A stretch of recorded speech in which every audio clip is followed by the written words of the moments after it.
एक बुद्धिमान राजा की कहानी। सालों पहले एक नगर में एक बुद्धिमान राजा राज करता था। उनकी बुद्धि और होशियारी की चर्चा दूर दूर तक थी।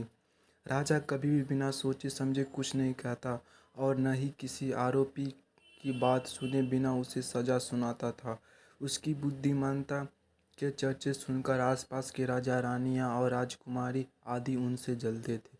इसी जलन के चलते सभी उस राजा की बुद्धिमानता की परीक्षा लेने के लिए नए नए तरीके अपनाते थे। हर बार राजा दूसरे राज्य के शासकों द्वारा ली गई परीक्षा में खरा उतर कर खुद को होशियार और योग्य राजा साबित करता था। एक दिन राजा की परीक्षा लेने के लिए एक राजकुमारी आई। उसके हाथों में दो फूलों की माला थी। दोनों माला में से एक असली फूल से बनी थी और दूसरी नकली से। उन दोनों मालाओं को देखकर उनका ये भेद बिल्कुल पता नहीं चल पाता था।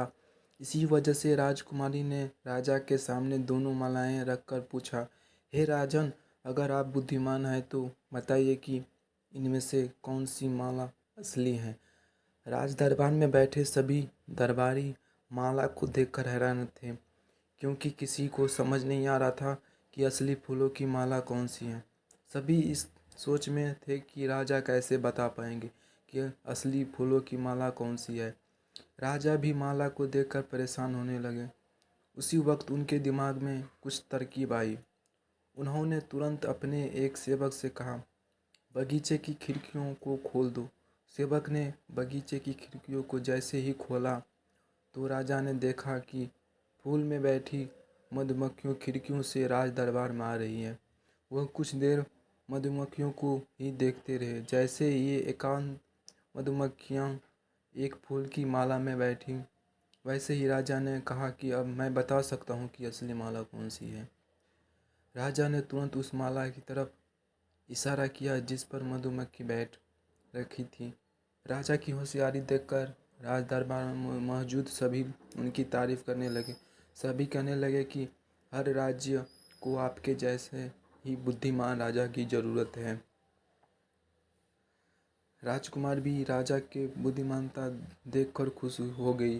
उनसे भी बुद्धिमान राजा की तारीफ में कुछ शब्द कहे और वहाँ से अपने राज्य की ओर निकल पड़ी। कहानी से सीख, अगर व्यक्ति अपनी बुद्धि का इस्तेमाल करे तो वह हर प्रश्न का सही जवाब तलाश कर सकता है और हर मुसीबत का हल भी निकाल सकता है।